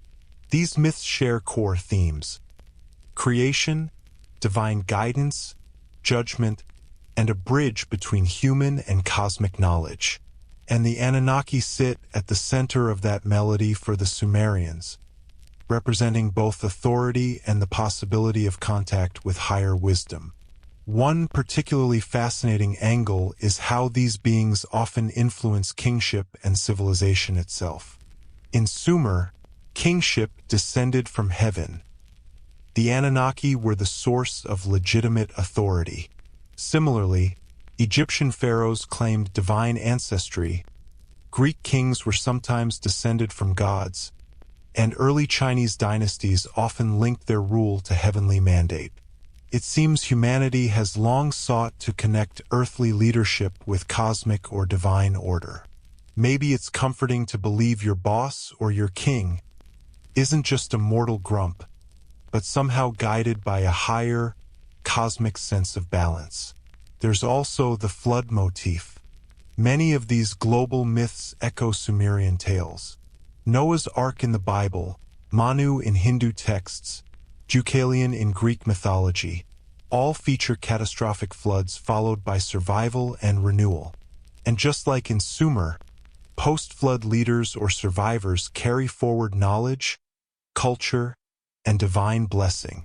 Could these be cultural memories of the same event or perhaps universal storytelling patterns about resilience and human rebuilding? Either way, the parallels are striking, and they remind us that ancient people were keen observers, storytellers, and myth-makers. Some researchers, particularly in alternative history circles, suggest that these similarities indicate shared knowledge of a common past, perhaps even a time when beings like the Anunnaki influenced multiple civilizations. They note architectural similarities, mythic overlaps, and the persistence of certain divine archetypes. Mainstream scholars, on the other hand, tend to see these as patterns of archetypal storytelling. Humans independently crafting similar stories because they grappled with the same universal questions: birth, death, morality, and the cosmos. Either way, it's a fascinating meditation on the collective human imagination. And here's a little bedtime humor to ease into reflection. Imagine an Anunnaki deity flying from Sumer to Egypt and thinking, well, humans in this region still haven't learned how to build a ziggurat properly. Maybe I should give them a pyramid instead. You can almost hear the cosmic sighs and facepalms of these eternal teachers as they try to guide civilizations with varying degrees of success. One of the most enchanting aspects of this cross-cultural comparison is the continuity of themes. Across thousands of miles and centuries, humans sought guidance from beings who could intervene, educate, or correct mistakes. Whether called Anunnaki, Olympians, or Devis, these figures embody the idea that wisdom sometimes comes from beyond our world, that humans are part of a larger cosmic order, and that our stories are never entirely our own. They are whispers of memory, imagination, and perhaps ancient experience. Another pattern is the moral and cultural role of these beings. They often reward obedience, punish hubris, and teach humans vital knowledge: agriculture, writing, law, and astronomy. Look at the Anunnaki teaching Sumerians to farm, measure time, and organize cities. Look at Osiris teaching Egyptians about death, the Nile, and ritual. Look at Prometheus in Greece giving fire to humans, an act of cosmic mentorship with a hint of rebellion. Across cultures, these divine teachers are deeply involved in the evolution of human civilization. Even if we step away from speculation about ancient aliens or direct intervention, the mythological parallels are striking. They show that humans, everywhere, have long imagined guidance from higher powers, and that our sense of history is intertwined with divine narrative. Stories of the Anunnaki, like other myths, help explain why society exists, why kings rule, and why humans sometimes succeed or fail in remarkable ways. For bedtime reflection, picture it softly. A Sumerian looking at the stars, imagining winged beings guiding him, and a Greek or Egyptian imagining the same. Though separated by thousands of miles, humans everywhere were tuning into the same wonder, the same awe, the same questions about life, time, and the divine. And in this way, the Anunnaki are not just Sumerian gods. They are a universal symbol of humanity's longing for guidance, wisdom, and connection. And here's a gentle, whimsical thought to drift to sleep with. Maybe the Anunnaki, traveling across myth and memory, chuckle softly at humanity. They still tell our stories, they might say, even thousands of years later, and occasionally they argue over how long we really lived. Classic humans. So, as we close this chapter, think of the Anunnaki not just as ancient deities, but as part of a global conversation. Across continents and eras, humans have imagined beings who guide, teach, and challenge them. These myths are threads in the tapestry of human memory, connecting the Sumerian King List to the wider world. They remind us that our imagination, our stories, and our search for meaning are ancient, universal, and beautifully persistent. Next, we will explore Chapter 13, Legacy in Modern Thought, where we'll see how the Anunnaki, the King List, and these ancient ideas continue to influence writers, mystics, and curious minds today. But for now, let the quiet, starry echoes of global mythology settle in your mind, like gentle whispers across the centuries, reminding you that stories and their lessons are timeless. As we drift from the ancient world into the present, it's fascinating to see how the stories of the Sumerian King List and the Anunnaki have persisted, not just in dusty tablets, but in human imagination, literature, and even popular culture. These myths, once carved into clay or whispered around fires, now travel invisibly through books, theories, and digital screens. They remind us that legends, like water, find new ways to flow. One of the most famous interpreters of Sumerian mythology in modern times is Zecharia Sitchin, whose works popularized the idea that the Anunnaki were not just gods, but extraterrestrial beings who visited Earth and influenced early humanity. His books have been controversial among scholars. Many dismiss them as speculative, but they have undeniably captured the imaginations of millions. Sitchin's interpretations offer a lens through which the King List becomes more than a historical curiosity. It becomes a story of cosmic heritage, ancient technology, and mysterious guidance. Even outside Sitchin's theories, the King List and the Anunnaki have inspired writers, filmmakers, and artists. Science fiction often borrows from these myths. Winged beings, advanced ancient civilizations, floods reshaping the world. The influence is subtle, but unmistakable. Every time a story explores lost knowledge, forgotten kings, or civilization-altering events, echoes of Sumerian myth are quietly present. The King List isn't just history. It's a template for storytelling across millennia. Interestingly, the fascination isn't limited to fiction. Mystics, esoteric thinkers, and alternative historians also explore the King List as a spiritual or philosophical guide. Some see the pre-flood kings' impossibly long reigns as metaphors for wisdom, spiritual evolution, or the timelessness of consciousness. Others interpret the Anunnaki as archetypes, representations of human potentials and fears, rather than literal beings. It's a reminder that myths evolve with us, and their meanings shift depending on who is listening. And here's a little bedtime humor to ease us into reflection. Imagine a modern-day office worker reading about Alulim's 28,800-year reign and muttering, "Well, I complain about a 40-hour workweek, and this guy had it easy." It's a playful reminder that even in ancient stories, we can find connection, perspective, and a gentle laugh. The influence of the King List and Anunnaki goes beyond literature. They shape popular ideas about human origins, ancient technology, and the mysteries of civilization. Documentaries, podcasts, and online communities explore these topics, combining archaeology, mythology, and speculation in ways that feel immersive and, for many, deeply satisfying. The stories act like a bridge, connecting the ancient world to the modern one, allowing people to feel the weight of history and wonder at the possibilities of what might have been. There's also an educational angle. Teachers, historians, and storytellers use the King List to spark curiosity about early Mesopotamia. Even when emphasizing myth over fact, these narratives introduce audiences to Sumerian cities, writing systems, and social structures. They remind us that learning doesn't always have to be dry or literal. Sometimes, it can be a gentle journey through time, accompanied by mystery and imagination.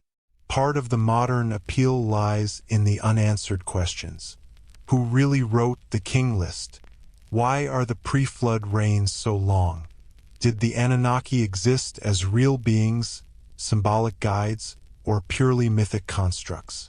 The ambiguity allows each person to explore, imagine, and interpret the story in their own way. This freedom is perhaps why the legend endures. It isn't confined to history books. It lives in our curiosity. Even mainstream science and archaeology, while cautious, acknowledge the power of these myths to illuminate human history.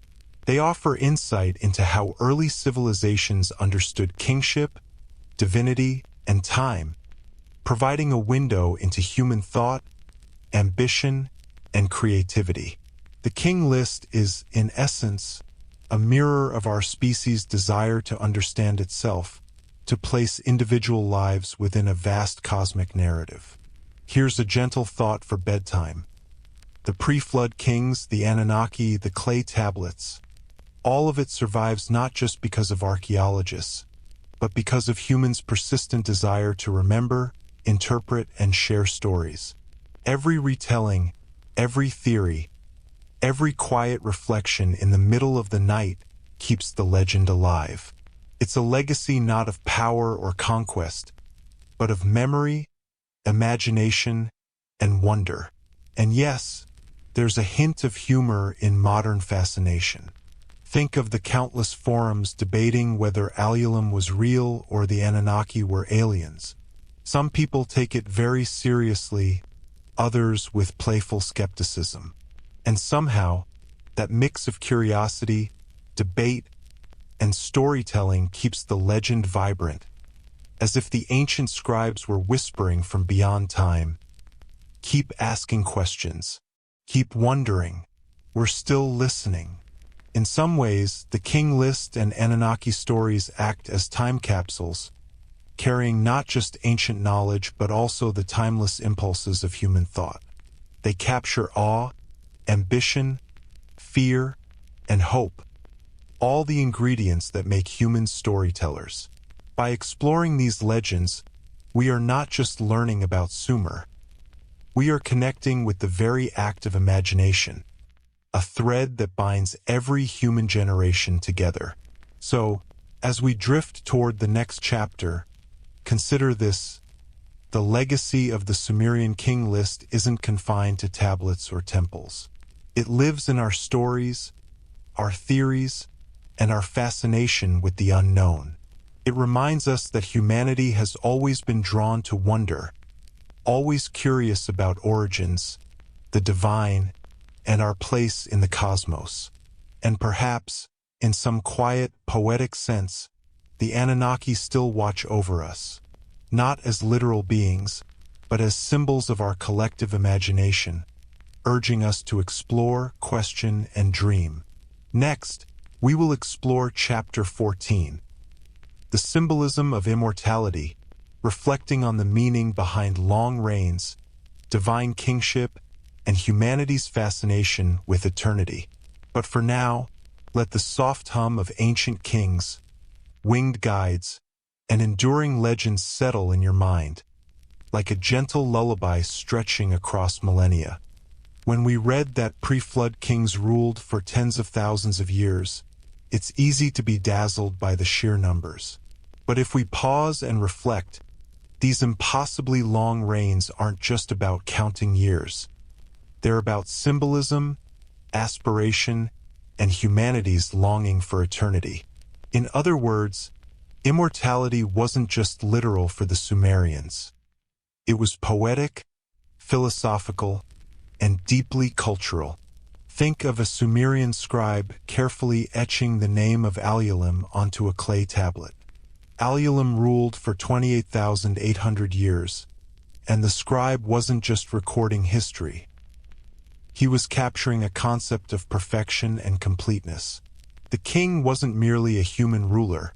He was an idealized embodiment of divine order, wisdom, and the continuity of civilization. Each impossibly long reign whispered a message. Civilization has roots that stretch beyond human mortality, and humanity itself carries fragments of eternity within its story. The symbolism becomes even more vivid when we consider the phrase kingship descended from heaven. Kings were not just rulers, they were conduits of divine authority, bridging the mortal and the immortal. Their reigns, extended beyond normal human lifespans, represented perfection, cosmic favor, and the unbroken chain of civilization. In a world where life was fragile and nature unpredictable, imagining a king who could reign for millennia was comforting. It promised stability, continuity, and the sense that someone or something was watching over the fragile experiment of humanity. It's tempting to laugh at the numbers, and a little humor helps us reflect. Imagine a Sumerian citizen asking his neighbor, "How long did the last king rule?" And the neighbor responding, 28,800 years. You'd probably nod politely and mutter, "Sure, must have been a good king," before going back to planting barley. The impossibility of it becomes part of the charm. These numbers are exaggeration, yes, but exaggeration with a purpose. To inspire, to awe, and to remind people of something greater than themselves. Symbolism of immortality isn't limited to lifespans. It extends to memory, legacy, and influence. A king's reign, whether 28,800 years or 28, was measured by what he left behind: cities, temples, laws, and stories. In this sense, immortality is not about the body, it's about impact and remembrance. Alulim's eternity lives in clay tablets, myths, and the imagination of future generations. It's a kind of immortality that transcends mortality, a reminder that what we do can ripple across time, even if our physical lives are fleeting. The symbolism also ties into Sumerian ideas of the afterlife and the divine order. Death was not seen as an absolute end, but as a transition, a return to the cosmic rhythm. Immortality, then, is intertwined with the divine. Kings who ruled for millennia represented the eternal patterns of the cosmos, the unchanging cycles of creation, destruction, and renewal. Even as humans aged and passed on, These idealized kings reminded the living that the world had structure, meaning, and endurance. There's also a psychological dimension. By imagining kings who lived forever, the Sumerians confronted their own mortality in a safe, poetic way. They could contemplate the fragility of life, the inevitability of change, and the fleeting nature of existence, all while feeling comforted by the symbolic permanence of their civilization. It's like looking at a tall, ancient tree and realizing that life goes on, even as individual leaves fall. And of course, there's a little bedtime humor tucked in here. Imagine a pre-flood king, bored after ruling for 10,000 years, sighing and saying, "I really need a hobby. Maybe a game of ancient board chess or inventing a new type of beer." It's a gentle reminder that even symbolic immortals might have had human quirks if they existed, and that storytelling allows us to connect with them across the millennia. The symbolism of immortality also bridges the pre-flood and post-flood worlds. Post-flood kings ruled for decades, not millennia, but their legacies carried forward the echo of eternity. Every law, building, and tradition they left behind was a way to capture permanence in a transient world. Even short-lived rulers could achieve symbolic immortality through deeds, memory, and cultural continuity. The Sumerians were teaching us something profound. Immortality is as much about influence and remembrance as it is about lifespan. This idea resonates in our modern imagination as well. We still dream of immortality, not necessarily by living for thousands of years, but by leaving behind something that endures: art, literature, science, or stories. The Sumerians, with their exaggerated lifespans and symbolic kingship, remind us that our lives, no matter how brief, can touch eternity in subtle, quiet ways. And there's a poetic calmness here, perfect for bedtime reflection. The long reigns of pre-flood kings are like stars in the night sky, bright, distant, and timeless. They are points of reference, guiding us in thought and imagination, reminding us that even when life is fleeting, legacy endures. The numbers may be impossible, but their meaning is clear. Civilization, memory, and human aspiration are eternal. So, as we slowly drift toward the final chapter, remember this gentle thought. Immortality isn't just a gift of the gods or a fantasy of kings. It's woven into stories, memory, and culture. The Sumerian King List preserves this lesson, letting us glimpse a world where time, influence, and imagination stretch far beyond human limits. And as you close your eyes tonight, imagine the eternal kings watching silently, their long reigns echoing in every human attempt to build, create, and be remembered. Next, we will explore Chapter 15, The Echo of Forgotten Ages, the epilogue that ties together the discovery, myth, and legacy of the Sumerian King List, leaving us with final reflections and poetic closure. But for now, let the calm resonance of immortality, the quiet echo of millennia, and the soft hum of ancient kings guide you toward a gentle, reflective sleep. As we reach the final chapter of this journey through the Sumerian King List and the 241,200-year Anunnaki legacy, it's time to take a deep breath and let the story settle like gentle sand in the palm of your hand. We've traveled across millennia, from impossible reigns and divine kings to floods, post-flood civilizations, and the whispers of immortality. Now we pause to listen to the echo of forgotten ages, that soft resonance of time, memory, and myth. The King List is more than a record. It's a bridge, linking the human and the divine, the mythic and the historical, the impossible and the tangible. Its long-reigning kings, some ruling tens of thousands of years, were symbols of perfection, cosmic order, and the continuity of civilization. Whether they were literal, symbolic, or somewhere in between, their stories remind us that humanity has always been fascinated by what lies beyond our mortal grasp. The Anunnaki, too, are part of this echo. These mysterious beings, sometimes gods, sometimes symbolic figures, sometimes imagined as visitors from the stars, are guides in the narrative of human development. Across cultures, their shadows appear in Egypt, Greece, India, and beyond. They teach, influence, and sometimes admonish, just as humanity has always imagined. A reminder that our myths are mirrors of our collective curiosity and longing for wisdom. We've seen the world before the flood, a time of impossibly long kings, cosmic guidance, and civilizations that seemed eternal. Then the flood swept through, resetting the world, challenging humanity, and giving rise to a new era.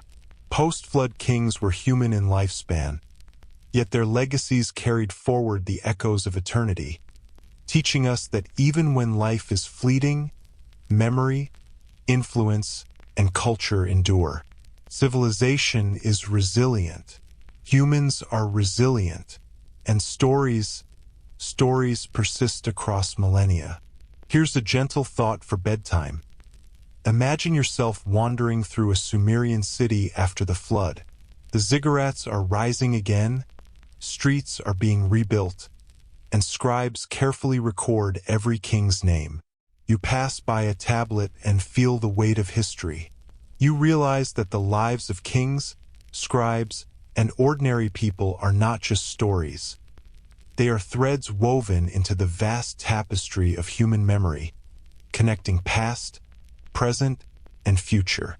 Even the numbers on the King List, the tens of thousands of years of reign, carry meaning beyond literal time. They are symbols of cosmic cycles, divine favor, and human aspiration. They remind us that time is not just measured by clocks and calendars, but by the echoes we leave behind, the influence we carry, and the stories we share. And, if we allow a tiny smile, they remind us that humans have always loved a little exaggeration in storytelling. Sometimes a king really did need 28,800 years to get everything done. The legacy of the Sumerian King List is also alive in modern thought. Writers, mystics, researchers, and storytellers continue to explore these myths, wondering about ancient civilizations, divine intervention, and the mysteries of human origins. Whether we approach these stories with skepticism, curiosity, or playful imagination, they offer something rare: a connection across time, a sense that humans have always wondered about their beginnings and their place in the cosmos. And here's a tiny, whimsical thought for your mind as it drifts towards sleep. Imagine an Anunnaki hovering over Mesopotamia, whispering across the centuries. They're still talking about us, still imagining us, still wondering. Maybe that's all immortality really is, not endless life, but the persistence of memory, influence, and imagination. The kings, the gods, the floods, and the temples, they all live on in us, in our stories, in the questions we ask. The King List also teaches a quiet humility. We cannot claim to fully understand the world of pre-flood kings, the motives of the Anunnaki, or the precise events of long-ago civilizations. Yet we can marvel at them, reflect upon them, and let their stories expand our imagination. Even in mystery, there is learning. Even in legend, there is truth. Perhaps, in the whispers of forgotten ages, we catch glimpses of something greater than ourselves. A civilization reaching for permanence, a humanity reaching for understanding, and a cosmos stretching its arms toward infinity. And yet, the epilogue is not only about reflection. It's also about curiosity. The King List ends, but questions remain. Who truly wrote it? What inspired these extraordinary numbers? Were the Anunnaki literal visitors, symbolic guides, or simply imaginative creations of ancient minds? These questions linger, soft and inviting, nudging us toward exploration, research, and wonder. In a way, the story of the King List is a never-ending journey, one that we continue as we imagine, learn, and dream. For bedtime reflection, picture the echo of these ages softly reverberating in the night. The long reigning kings, the rebuilding after the flood, the winged figures of the Anunnaki, and the scribes who carved it all in clay. Hear the faint hum of human curiosity stretching across millennia, and feel a gentle comfort in the continuity of human thought. Even as civilizations rise and fall, even as floods sweep across the land, memory, imagination, and story endure. And let's leave one last playful smile for the night. Perhaps a post-flood king, exhausted after decades of rebuilding, looks at a tablet of pre-flood rains and mutters, "Well, maybe 36 years wasn't that short after all." It's a quiet reminder that history, legend, and humor can coexist, even in clay tablets carved thousands of years ago. So, as we close this journey, remember this: the Sumerian King List is more than an ancient record. It is a whisper from before time, a reflection on civilization, immortality, and human aspiration. It reminds us that even when worlds are drowned, kings vanish, and civilizations fade, stories endure. They carry wisdom, inspiration, and curiosity across millennia, and they invite us to pause, reflect, and dream. And as you drift into sleep, let the echoes of forgotten ages guide you gently. Picture the kings, the Anunnaki, the floods, and the rebirth of civilization as a soft lullaby across time, a meditation on memory, endurance, and wonder. Let it settle like a quiet rhythm in your mind, reminding you that history, myth, and imagination are timeless companions, and that in every whisper of the past, there is something for us to carry forward into our dreams. As the echoes of forgotten ages settle in your mind, there's one more gentle journey you might take tonight. If you've been captivated by the Sumerian King List and the Anunnaki, then our next story, The Gods Who Built the Stars, the Anunnaki and Human Origins, will take you even deeper into the mysteries of ancient civilizations. In that episode, we explore how these enigmatic beings might have shaped early human knowledge, guided civilizations, and left traces of their influence across the cosmos. Watching it will expand your understanding of humanity's hidden past, spark your imagination, and continue this calm journey through myth, history, and memory, perfect for drifting into reflective sleep. So, when you're ready, let the next story unfold. Let your mind wander among the stars, the ziggurats, and the whispers of divine teachers from long ago. Your exploration isn't over, it's just beginning.